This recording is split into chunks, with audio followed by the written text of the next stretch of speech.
Hello friends, welcome back to English Speaking and Listening Club. Today we're talking about something serious, something that affects your confidence, your growth, and even your ability to learn and speak English with courage. Toxic people. Now I know this might sound dramatic, but hear me out.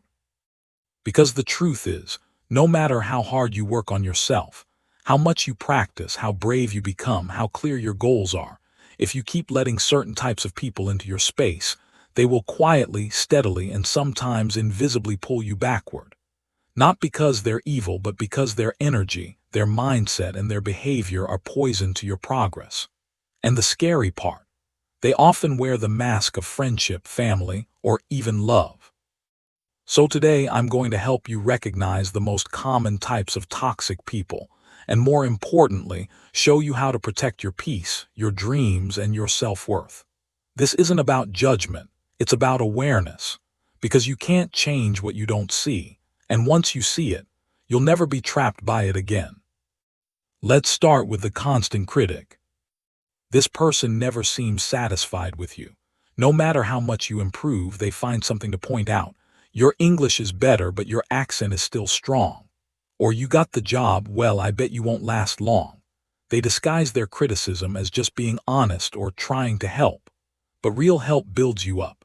Criticism without kindness tears you down. The constant critic doesn't want you to grow. They want you to stay small so they feel superior. And over time, their voice starts living inside your head, whispering doubt every time you try something new. If you have someone like this in your life, ask yourself, do I feel inspired after talking to them, or defeated? If it's the latter, it's time to create distance. Next, the energy vampire. You know this person. Every conversation with them leaves you exhausted. They only talk about their problems, never ask about yours. They complain constantly, blame everyone else, and suck the hope right out of the room. Maybe they're a coworker who drags you into gossip, or a friend who calls only when they need something. You walk away feeling heavy, drained, and strangely guilty for even thinking about setting a boundary. But here's the truth. You are not responsible for fixing their life. Compassion is important, but endless emotional labor without reciprocity is exploitation disguised as friendship. Protect your energy. Say, I care about you, but I can't talk right now. And mean it. Then there's the jealous saboteur. This one is tricky because they often smile while they undermine you.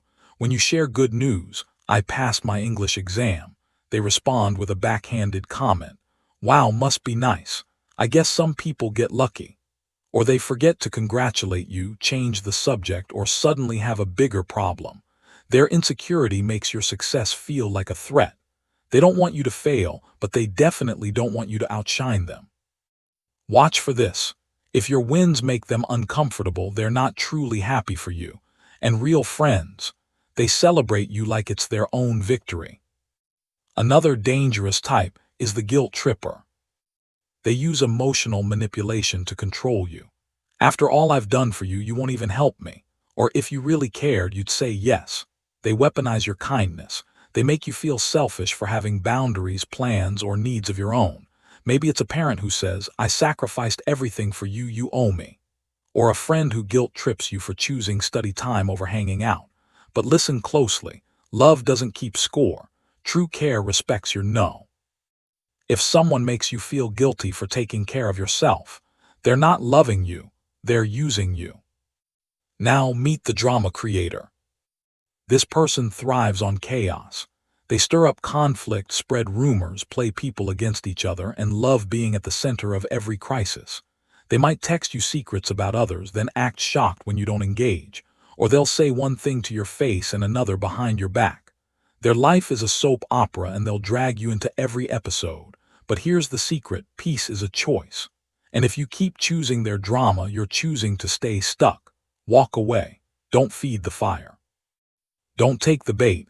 Silence is your superpower here. Then there's the one who plays the victim, but never changes. They're always the one being treated unfairly, betrayed, or misunderstood. Nothing is ever their fault. And while it's kind to listen once or twice, be careful not to become their permanent therapist. Because if they refuse to take responsibility or make changes, they're not looking for solutions, they're looking for an audience. And your empathy becomes their fuel to stay stuck. Compassion has limits. You can care without carrying their burden forever. And perhaps the most insidious of all, the person who makes you feel less than. They don't outright insult you. Instead, they subtly belittle your dreams, mock your efforts, or laugh at your accent when you speak English. They say things like, "Why bother? You'll never be like a native speaker." Or, "That's cute, you think you can start a business." They normalize your self-doubt until you start believing you're not capable. But here's the truth. People who are secure in themselves lift others up. If someone consistently makes you feel small, insecure, or foolish for trying, they are not your people. You deserve relationships that reflect your potential, not your fears. Now I know what some of you might be thinking, but what if it's family? Or what if I can't just cut them off? Fair point. Not every toxic person can be removed, especially if they're a relative, a boss, or someone you're tied to by circumstance. But you can still set strong boundaries. You don't have to argue, you don't have to explain. You can simply limit contact, stay neutral in conversations, and refuse to engage in negativity. Say less, share less, protect your inner world fiercely. Remember, you can be kind without being available. Also, ask yourself this powerful question. Does this relationship add to my life or subtract from it? If the answer is subtract, it's time to reevaluate. You don't need toxic people to teach you lessons. You've already learned it. You deserve peace.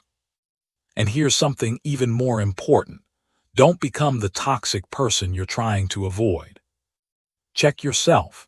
Are you complaining more than creating, judging more than understanding, using guilt or silence to control others? Toxicity isn't just something others do, it's a pattern we can all slip into when we're hurting. Stay self-aware. Stay kind, not just to others but to yourself. Because your growth, your confidence, your fluency in English, it all happens in a space of safety, support, and belief. You cannot bloom in poisoned soil. So guard your garden, pull the weeds, water what brings you joy. And remember, walking away from toxic people isn't rejection, it's self-respect. It's not cruelty, it's clarity. It's not pride, it's protection. You were not born to shrink so others can feel comfortable. You were born to rise, to speak, to shine, and to surround yourself with people who see your light and help you burn brighter. So today, take inventory. Who lifts you, keep them close.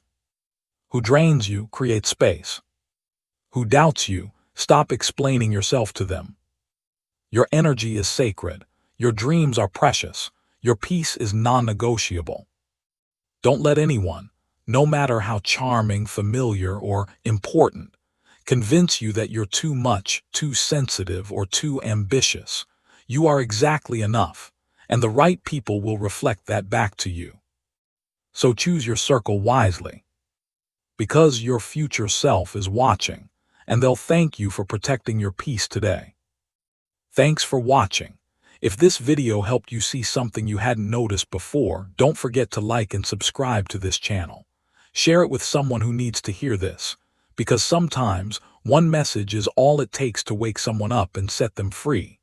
Until next time, guard your heart, honor your boundaries, and never apologize for choosing peace over poison.